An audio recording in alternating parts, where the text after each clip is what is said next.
that we have the privilege of just living with every day. That he will never leave us nor forsake us. God, his plans for us shall not falter. And that no matter what we do, his plan, he's going to work it out. He's going to work it out. And it's going to work out for good, for our good. We started talking about last week, God being the ultimate planner of how from the garden until Mary. We always just saying up to Mary because this being the Advent season of Christ, we're getting ready to celebrate the birth of Christ, for him coming down from heaven. God put on flesh, took on sinful flesh. He was born into this world, born to die. We're all born to die. We're all going to die. Statistics show that 100% of everybody born is going to die. So it's just a fact. But he was born not just to die, but to die for us. For us. And that throughout, again, from the garden to Mary, the God's plan. Though if we read it and apply our standards to it, at times looked like it was going to fail. God, what are you doing? Really? God, you can't have intended that. And we don't even have to get very far in Genesis before. Don't eat of the tree. Don't eat of the tree. Really? So, already the plan failed. Mm-hmm. But us living that way was never God's plan. His plan was salvation. His plan was redemption. But you can't have redemption without a falling away. Mm. Right. Ain't that right? You can't put a bridge where there's no gap. It's a useless bridge. See, God's not wasteful. So the gap had to be created so that Christ could come. See, Eden was temporary. Eden was fallible. And that was never the intention that we live Eden-esquely. I just made that up. Mm-hmm. But I'm sure it works. It's correct. It was never our intent that we live Eden-esquely. But it has always been God's intention that we live redeemedly. Brought back from condemnation into salvation. We had to go down before we could go up. Mm-hmm. We had to go away before we could come back. Mm-hmm. We had to get pulled back so that we could be shot forward. All of that had to happen. But it was all part of God's plan. No party planner, no wedding planner, plans builds in disaster, catastrophe to their plan. The good ones have a plan to deal with it when it comes. Right. But they don't build it into the plan so that you can see how good of a wedding planner they are. When they tell you, if you interview a wedding planner, a party planner, any kind of planner, event planner, they'll tell you about the grand events that they planned, how they went off flawlessly. And you will have to ask and prod them to find out how they deal with adversity. Because they don't come telling you, well, I was doing this party right here, and the venue canceled on us at the last minute, so I had to scramble to get us over here. They want to show you the end result. So that you will say, oh, what a good party planner you are. What a good planner you are. But see, God says, I'm going to show you the adversity. So that when you see how I get you through the adversity, then you will see how good of a planner I am. Yes. Amen. I am. When I had the F-150, and we went and bought, we went out to the dealership to buy it. The salesman showed us a lot of different trucks on the lot, but there was one that caught my eye. There's one that caught my eye. And we couldn't test drive it because it had a dead battery and a flat tire sitting out there on the lot for sale. We couldn't test drive it because it had a dead battery. And they found out the computer was bad after they charged the battery and all of that. So even I still wanted that truck. I still wanted that truck. I was like, well, you don't want another color? No, I don't. I want that one because I like the way it looked and everything about it. I wanted that truck. And so the dealership, we went to buy it and everything, and couldn't pick it up because the computer chip, there was a bad chip in the truck. And they had to order it, so it took a couple of days. They gave us a loaner, nice little loaner. And during the whole time, just waited patiently, And we finally went and picked it up. And the salesman, he was really, they were apologetic and about everything. And it was no big deal. We didn't raise a ruckus or just forget, we'll go somewhere else. It was none of that. It was none of that. But see, that's because I know that when I go to a place, I'm not impressed by how you deal with me, how you sell me something. I'm impressed with the place by how you deal with adversity. Mm-hmm. When something goes wrong, how do you deal with that? How do you deal with that? See, that shows me your level of concern for your customer. Mm-hmm. That shows me your ability to overcome. See, now if you're going to do that right, then you can handle everything else that comes along. Mm-hmm. The regular stuff, the routine, the mundane. You do that without flaw, hitch every day, no problem. I'm sure the dealership, they have sales that go off every day, like clockwork. They're running through those. They do that, blah, blah, blah, blah, blah. They do that with their eyes closed. But when something goes wrong, how do you deal with that? You see, well, this is God's plan. And he shows us that things can go seemingly wrong. But he's got this all under control. We're going to talk today about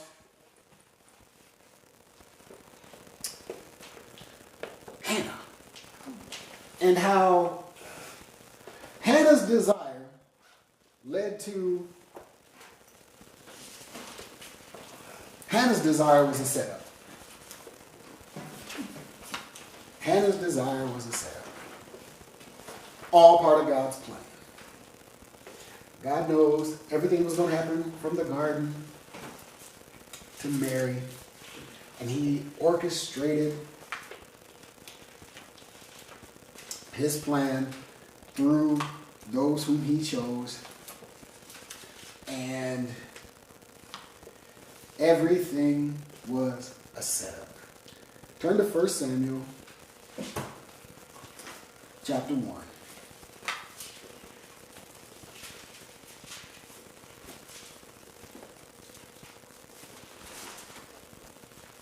1 Samuel chapter 1, I'm going to read the first 8 verses. And I'm reading from the King James Version. And it says, now there was a certain man of Ramathaim Zophim of Mount Ephraim, and his name was Elkanah, the son of Jeroham, the son of Elihu, the son of Tohu, the son of Zuph, and an Ephrathite. And he had 2 wives. The name of one was Hanna, and the name of the other was Peninnah. And Peninnah had children, but Hanna had no children. And this man went up out of the city yearly to worship and to sacrifice unto the Lord of hosts in Shiloh. And the 2 sons of Eli, Hophni and Phinehas, the priests of the Lord, were there.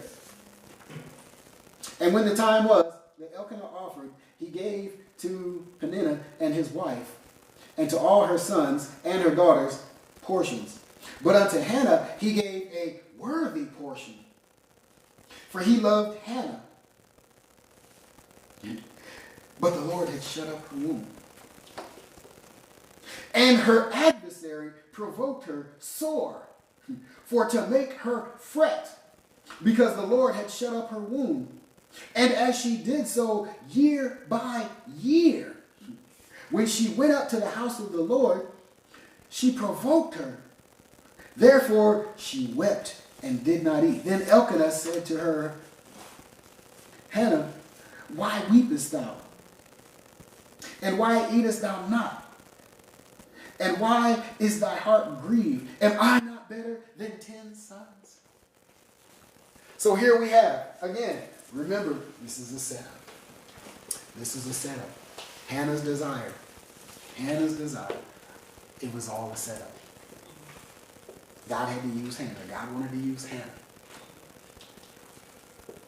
When God wants to use you, best believe you're not called to comfort, ease, or any of that other good stuff right away. When he wants to use you, he's going to use you to the 100% fullest. See, Elkanah with 2 wives. Peninnah over here, fertile myrtle, got the sons and the daughters. You have Hannah over here. The Lord had shut up her womb. The Lord had shut up her womb. She was unable to bear children. But Elkanah, the husband, he loved Hanna. He loved Hanna. Peninnah was the wife also. Peninnah bore children, but he loved Hanna. Hanna was unable to bear children. Sounds kind of like Rachel and her sister. Rachel was the more loved one. Rachel couldn't have children. See? But this didn't quite result in the same as, because that competition resulted in the tribe of Israel. This, not even a competition, this resulted in, spoiler alert, I'm about to get to the end, way before time. But see, here we go. Hanna had to go through some things. Verse 6, and her adversary provoked her sore for to make her fret, because the Lord had shut up her womb. Her adversary provoked her sore, got on her last nerves on purpose to make her fret. Flaunted the children in front of her, probably called her names, probably just, did everything in her power to make Hanna feel so bad about her position. Had Hanna had a different attitude about herself, about the whole situation, had Hanna not just had a natural desire to have a son, to have a child, she could have used her husband's love as leverage. She could have fought back. You could have fought back.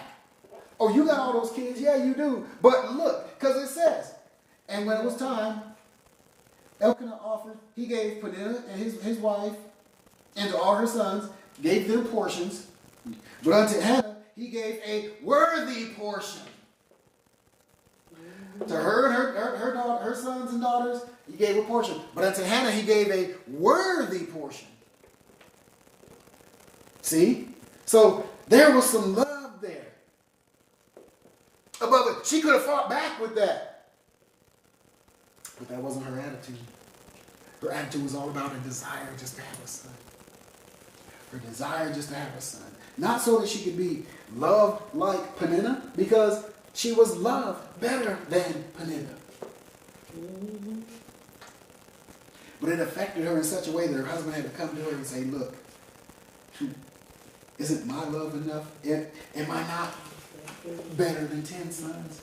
So her desire, though it didn't drive her to fight with the one who was called her adversary, to fight with the one who provoked her sore on purpose to make her fret,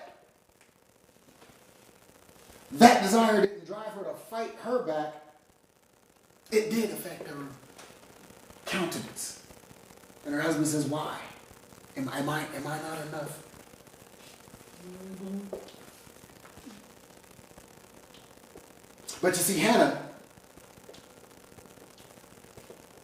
did the right thing. She took it to the Lord. She took it to the Lord. Even though, and here's what gets me. Verse 7. And as she did so year by year. So some time is passing that you have her adversary provoking her intentionally to make her fret for not being able to have children. Year by year. We're not talking about 2 years. Because she had sons and daughters. At the bare minimum, to say sons and daughters, 2 of each. 4 years. So for at least 4 years, she's been provoked to make her fret. But she took it. She didn't fight back. She didn't even lash out at her husband. She didn't lash out at her adversary who provoked her. Hannah went before the Lord. Verse 10 in chapter 1. And she was in bitterness of soul, and she prayed unto the Lord and wept sore. And she vowed a vow. She made a promise to the Lord. She went before the Lord. Lord, if you will answer my prayer, if you will hear my prayer. And she made a vow. And it wasn't a fleece. It wasn't anything like that. But it was saying, Lord, simply if you will allow me the pleasure of having a child. If you allow me the pleasure of a male child, of having a son, then I'll give him back to you. Because really, all I want is the privilege of childbearing, of knowing that I did. And by doing so, if you will, then I will give him back to you. There was no, that just proved right there that it wasn't a selfish, self-promoting, self-issue.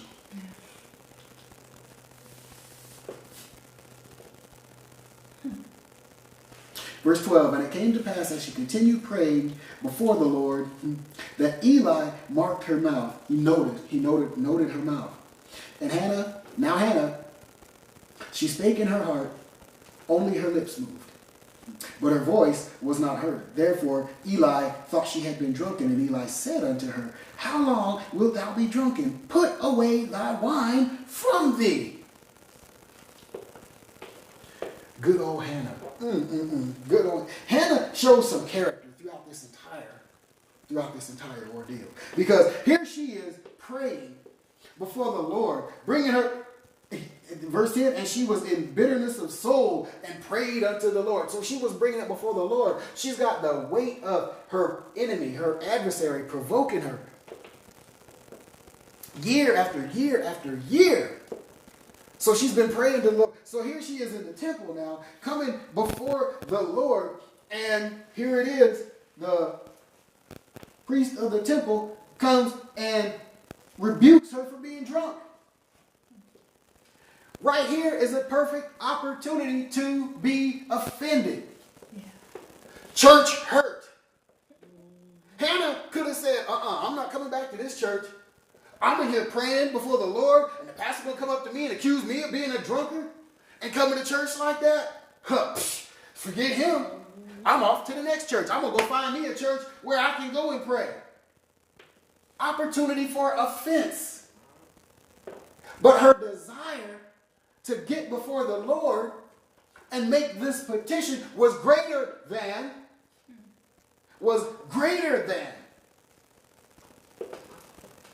her desire to preserve herself, her desire to be right, if you will. It wasn't about her. It was never just about her in a selfish manner. Again, because she didn't fight back against Peninnah. But her adversary provoking her caused her to go before the Lord.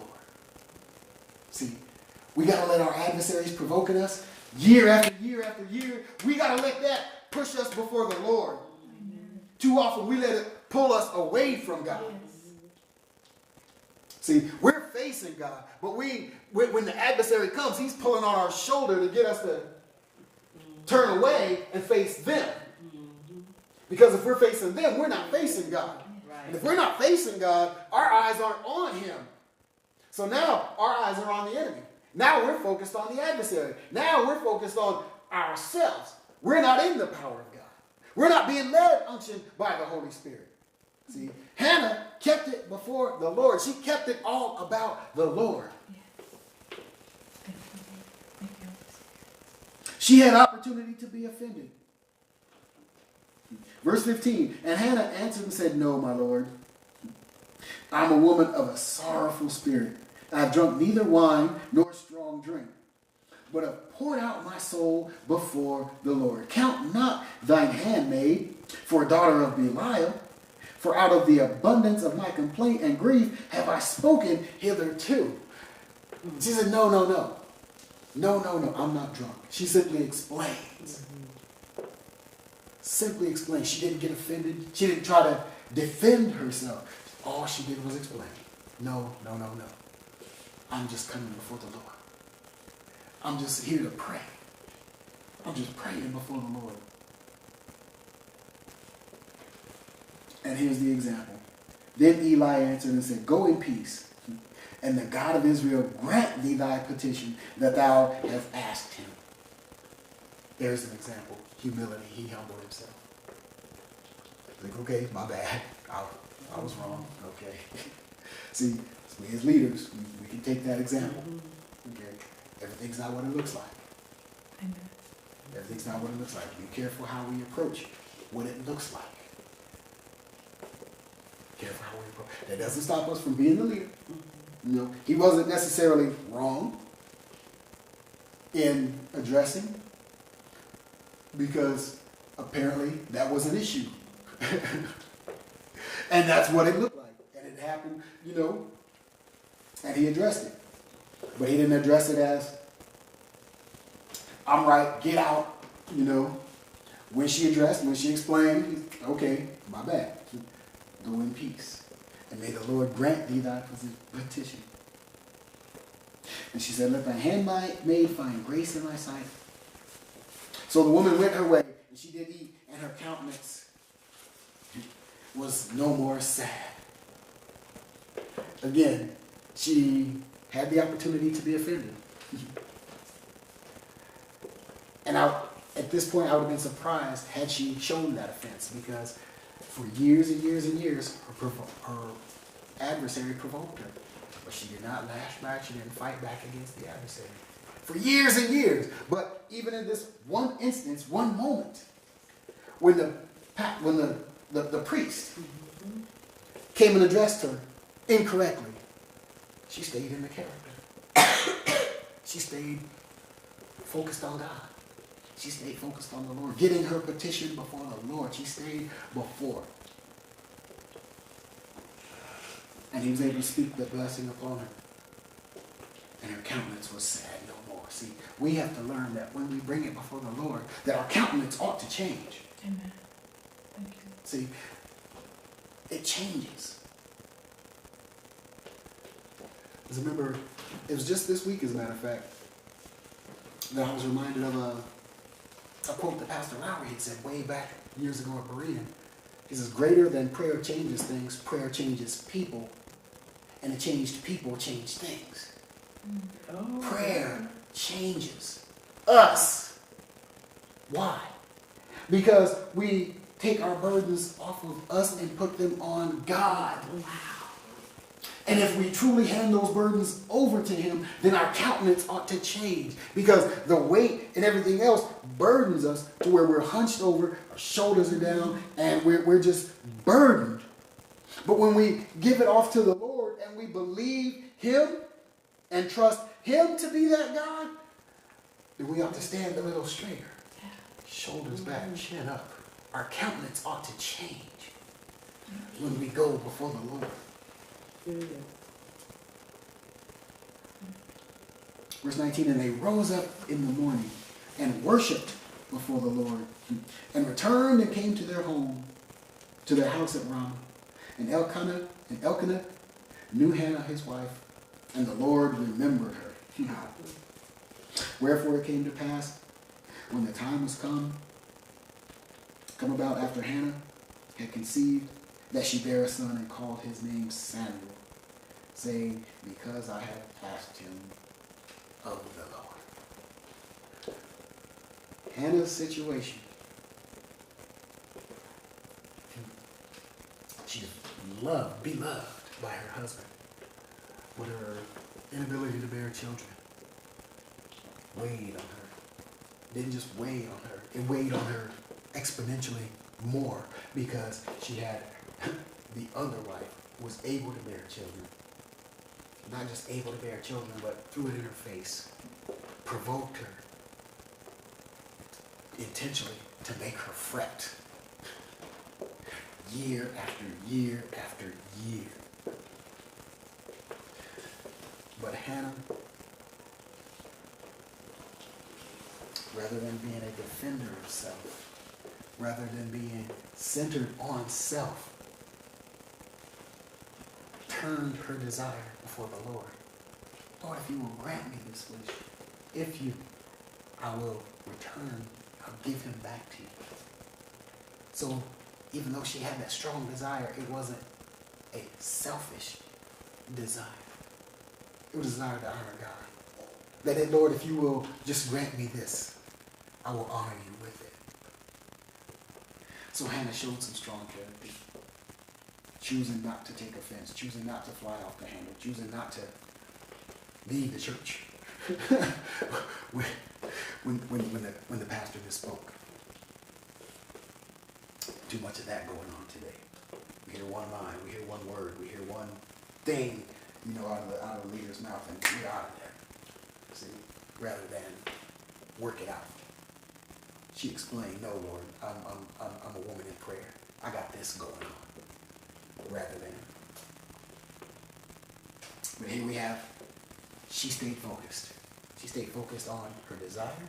She stayed focused on honor and wanting to honor the Lord with her desire. God granted that desire. Bang. Wherefore it came to pass, when the time was come about, after Hannah had conceived a child, that she bare a son, and called his name Samuel, saying, because I have asked him of the Lord.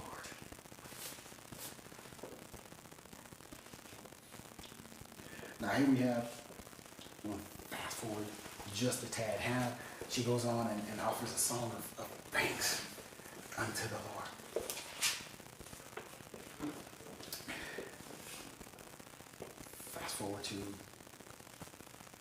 Not fast forward necessarily, but now talking about Eli.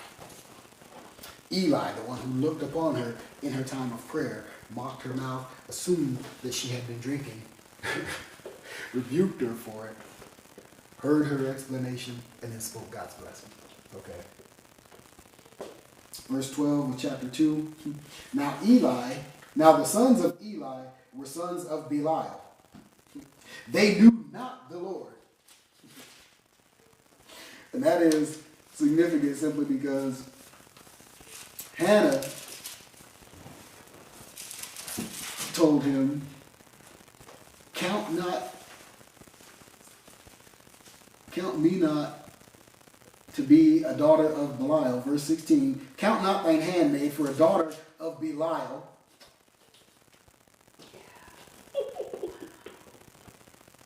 A false god that was worshipped there. Don't count me as a daughter of Belial. She was there praying. He looked upon her, assumed that she was drunk. She says, no, don't count me as a daughter of Belial. Then we go to chapter 2, verse 12. Now the sons of Eli were sons of Belial. They knew not the Lord. So here's the priest. His own sons are the ones out of line. They knew not the Lord.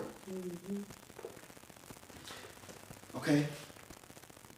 Fast forward now, we jump to verse 21. And the Lord visited Hannah so that she conceived and had 3 sons and 2 daughters. And the child Samuel, the firstborn, grew before the Lord. So not only did he just bless her with the one, because he heard the petition of her heart and knew that she was going to give him up unto. So rather than just, okay, I'm going to give you this one thing and you